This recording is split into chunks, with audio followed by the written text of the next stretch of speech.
welcome everybody to my video in my room. I hope everyone is having a great time.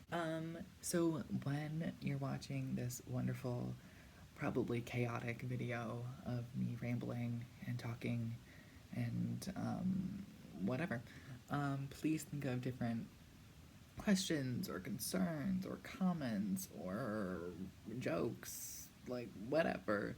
But yeah, please bring all of those fun things to our Google Meet on Friday at 2. It could be today if you are watching it on Friday, so can't wait to see you later. But anyway, welcome.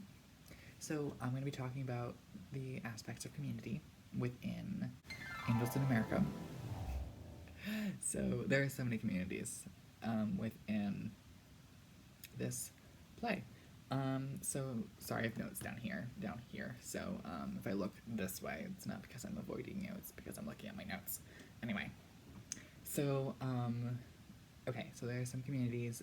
Some of them are family, the LGBTQ community, religion community, and political communities. Okay, so I want to talk a little bit about the play structure. Hi, this is me editing. I just want to let you know that I didn't change costumes. It is just the next day. Back to the video and how it's set up. So it's not like a normal play or a lot of plays. It is a lot of plays deal with 1 lead, 2 leads, 3 leads, and then the story that goes with it. But this play is an ensemble play. It deals with the mass amount of storylines and different characters who live different lives, and they're all interweaved together. Okay, so the first community that I would like to talk about within Angels in America is the LGBTQ community. So within the 80s and within this play, the big thing that the LGBTQ community was dealing with was the AIDS crisis. And it wasn't acceptable to be gay still. So these two very large pressures are put on these characters and this community. So I find it interesting that Pryor is the first character to say that they have AIDS.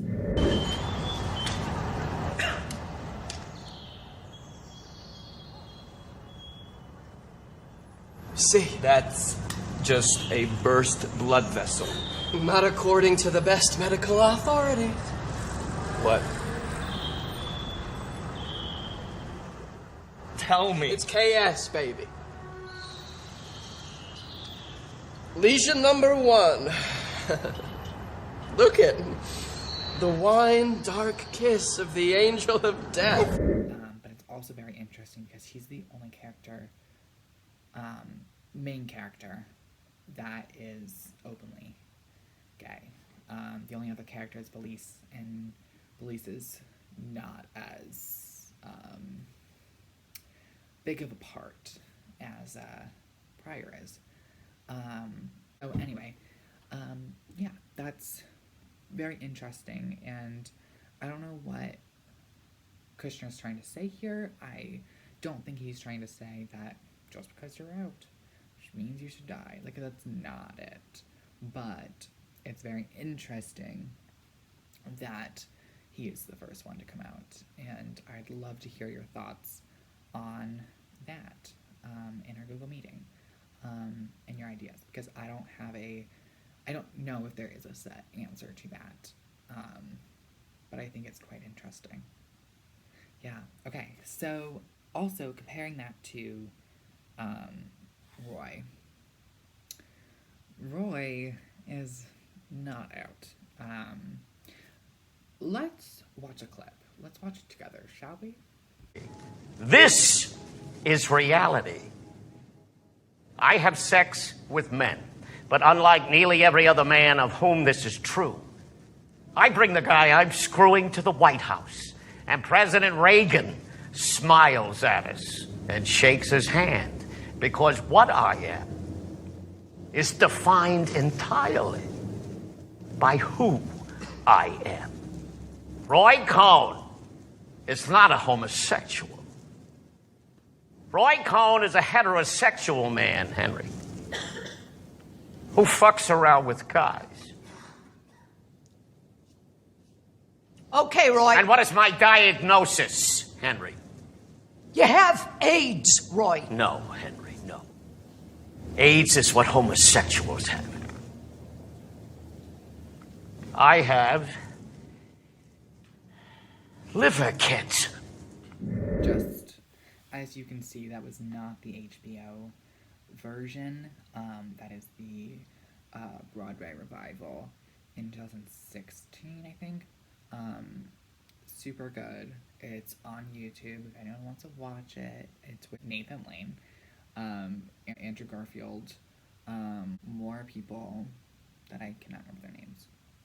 Anyway, that scene is very interesting when you look at what Roy Cohn is doing.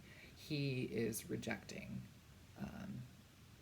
this community, and he is pushing it away because how unacceptable it is to be gay and what that does, especially because he is in politics, so he thinks that he won't be able to get stuff done, which could be true. But also it's that denying of self and just denying of who he is. And it's also, frankly, him being afraid.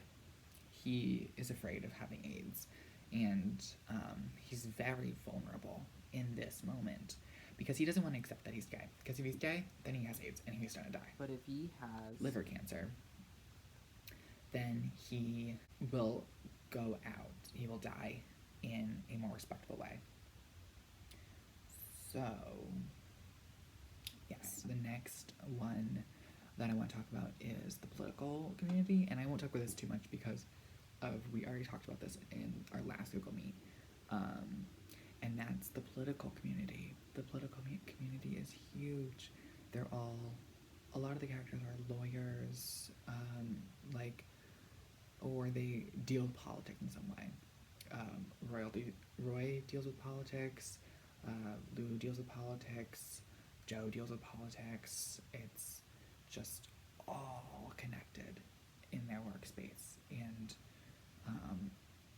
also I did a little search thing in the script, and there Reagan is mentioned. The name Reagan is mentioned about 30 times.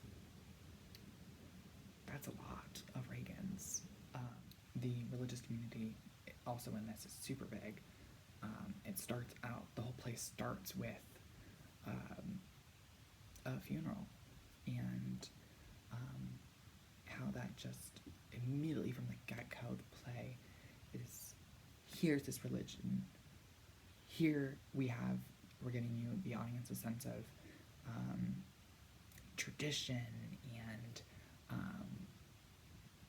the way that things have been done, and how that this play changes all that, or wants to change that, because of the communities that are all interweaving with them. And it's having Joe being a Mormon, and then him fighting between him being gay and then being a Mormon. These two very powerful, polar opposite,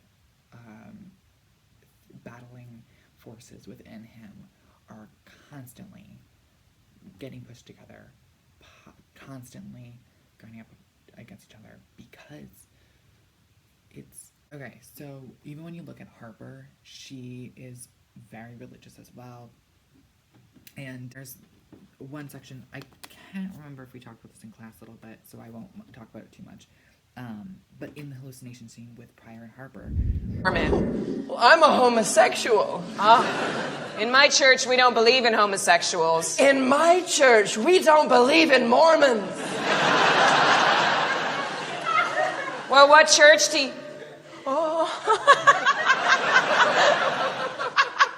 I get it. It's this two groups coming together, two communities coming together, and the acceptance of both of them, even though they are different. The more the play goes on, the more they're all connected. But what's very interesting about this, at the end of part 1, Millennium Approaching, they're all in isolation. All the communities, all these characters, and even though they're in a lot of communities, are all separated. Pryor doesn't have Lou anymore, and the first part 1 ends with the angel coming down from the ceiling, and Roy is gone to the hospital. The only one that is together is Lou and Joe, because they start having an affair, and they go home together. Another huge thing is at the end of the play, part 1, Hannah comes back, and that sense of family and that community of family and tradition is coming back, because she feels that Joe is no longer in the right headspace. So there's that interesting community and interesting drama that's happening. So that is my video. Thank you for watching. Hit that like button. Thank you so much for watching. See you in class.